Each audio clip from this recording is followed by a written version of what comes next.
Kata Nabi Musa, yang benar ya Allah. Benar. Fir'aun itu dermawan. Kalau engkau tidak percaya, coba tes. Maka Nabi Musa ini ingin ngetes apakah benar Fir'aun ini dermawan. Suatu pagi hari ketika pagi buta lah bahasa kitanya. Fir'aun lagi bangun tidur begitu. Nabi Musa sudah ngetok pintu istana. Tok tok tok gitu. Ajudannya buka. Siapa engkau? Aku adalah orang Kipti. Kan di zaman dulu tuh, di zaman Mesir itu ada dua bangsa. Ada Kipti, ada Israel. Kalau Kipti itu bangsanya Nabi Musa. Sedangkan Israel ya Israel zaman sekarang ini. Israel itu diperbudak zaman Firaun itu. Aku kata Nabi Musa bahasa kitanya orang Kipti. Terus aku belum makan, perlu sedekah, perlu makanan, perlu minuman. Mau ketemu dengan Firaun. Oh, tunggu sebentar. Kata ajudannya. Lapor dengan Firaun. Firaun itu ada tuh orang miskin tuh. Ini orang nggak tahu nih bahwa ini Nabi Musa. Karena kan Nabi Musa menyamar begitu. Mau apa? Minta sedekah? Iya ada.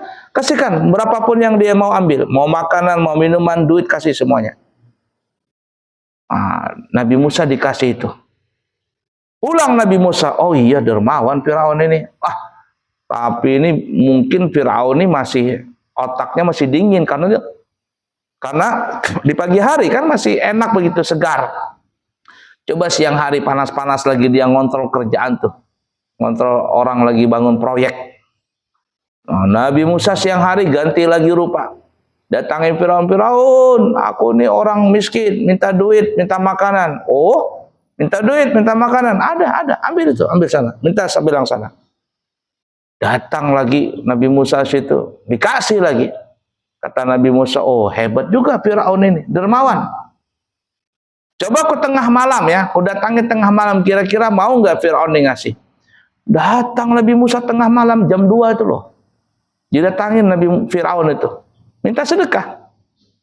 Cuma dikatakan dalam riwayat Firaun itu kalau dia mau tidur, maksudnya sebelum tidur, dia bilang sama ajudannya.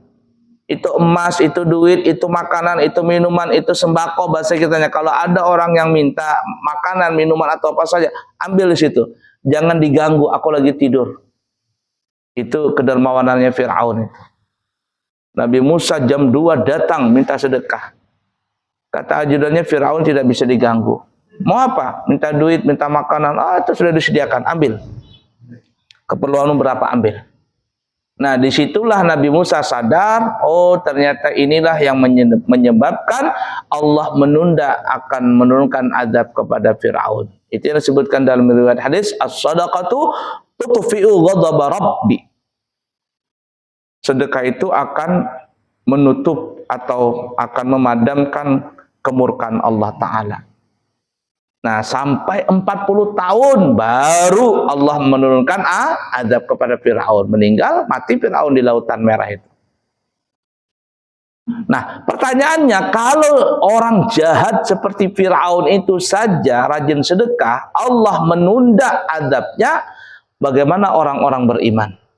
Oleh karena itu kita kembali ke hadis tadi, hadis Bukhari, hadis Imam Tirmidzi, Baihaqi, Nabi mengatakan as-sakhiyu qaribum minallah. Orang pemurah itu dekat dengan Allah Ta'ala. Kalau orang itu dekat dengan Allah Ta'ala berarti orang itu dicintai. Ya, kalau dia beriman dekatnya itu dicintai. Tapi kalau dekat orang tidak beriman, orang jahat tapi dermawan, dekatnya itu berarti Allah tunda murkanya. Qaribum minal jannah. Orang itu dekat dengan surga. Surga merindukan orang-orang yang dermawan. Oh, ini orang dermawan mesti. Makanya disebutkan ada satu pintu namanya, kalau mau masuk surga ada pintunya, pintu sedekah, babus sedekah. Orang yang bisa masuk pintu itu adalah orang-orang yang rajin sedekah ketika hidup di dunia. Orang dermawan bahasa kitanya. Qaribum minan nas. Yang ketiga, orang yang dermawan itu qaribum minan nas. Dekat dengan manusia. Namanya manusia itu ya, mereka itu cinta sama kita pada umumnya nih ya, kalau ada keperluannya. Dan itu memang sudah lumrah, siapapun juga. Kalau kita nggak punya duit, kalau kita pelit, orang nggak mau dekat. Tapi kalau kita dermawan, Masya Allah, banyak kita punya teman. Banyak kita punya teman. Enak lagi main suruh-suruh aja. Mentang-mentang kita jadi bos. Kerjain tuh, kerjain duit. Siap bos, siap. Orang yang dermawan pasti disukai sama rakyatnya, dicintai sama masyarakat. Lalu yang keempat, ba'idum minan nar. Jauh daripada api neraka. Nah itu, 4 poin keberuntungan bagi orang dermawan. Qaribum minallah, dekat dengan Allah. Qaribum minal jannah, dekat dengan surga. Qaribum minan nas, dekat manusia. Ba'idun minan nar, jauh daripada api neraka. Tapi sebaliknya, wal bakhilu, orang yang pelit, ba'idum minallah, jauh dari Allah Ta'ala. Dalam riwayat yang lain dikatakan al-bakhilu aduwullah. Orang pelit itu musuhnya Allah. Orang pelit itu musuhnya Allah. Saya pernah dengar dari orang, tapi tidak pernah dengar langsung. Cuman isyarat-isyarat itu ada dari pengucapan guru sekumpul, abah guru sekumpul. Apa kata beliau? Ya, kata beliau itu ya, untuk anaknya, anakku ini nah, biar kada alim kada papa. Yang penting orangnya pemurah. Biar kada alim kada papa. Yang penting anakku ini orangnya pemurah. Suka bersedekah. Itu harapan guru sekumpul. Kalau dia alim, alhamdulillah.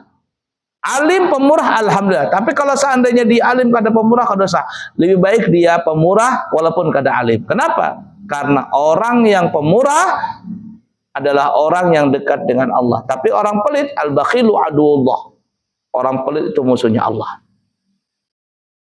Ba'idum minallah, ba'idum minal jannati. Orang pelit dibenci sama surga. Dia jauh dari surga, nggak bakal masuk surga. Ba'idum minan nas, manusia nggak ada yang mau dekat. Orang pelit tuh nah, nggak mau dekat. Saking jeleknya sifat pelit itu, sesama orang yang pelit pun nggak mau dekat. Si A ini pelit nih nah, A pelit, si B pelit. Si A aja ngatain si B, iya aku nggak mau teman sama si B itu nah. Kenapa? Pelit banget orangnya. Padahal dia sendiri pelit. Padahal dia sendiri pelit tuh. Si B gitu juga, aku nggak mau teman sama si A tuh. Kenapa B?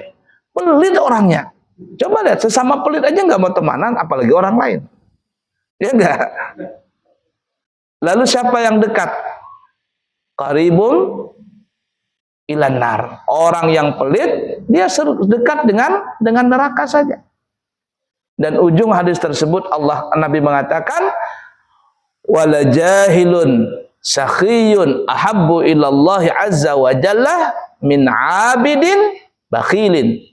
Orang yang bodoh, orang yang biasa-biasa saja, tidak berpangkat, tidak terpandang, tapi dia pemurah, maka orang tersebut lebih dicintai oleh Allah daripada orang yang ahli ibadah, rajin sholat, semuanya, tapi dia pelit.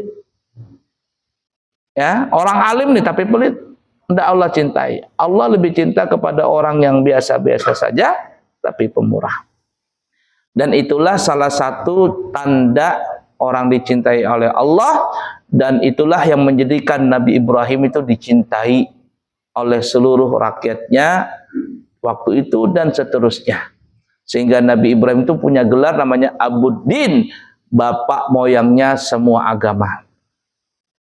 Agama Nasrani, agama Yahudi, dan agama Islam itu semuanya tercetus dari adalah Nabi Ibrahim alaihi salatu wassalam. Tapi kalau ditanya apa agama Nabi Ibrahim, agama Nabi Ibrahim itu adalah agama Islam. Yang kita baca doanya itu inni wajjahtu wajhiya lilladzi fatharas samawati wal arda hanifan muslima wa ma ana minal musyrikin inna salati wa nusuki wa mahyaya wa mamati lillahi rabbil alamin la syarika lahu wa bidzalika umirtu wa ana awwalul muslimin. Itu adalah doa Nabi Ibrahim yang kita abadikan pada saat kita membaca doa iftitah, pada saat kita melaksanakan sholat.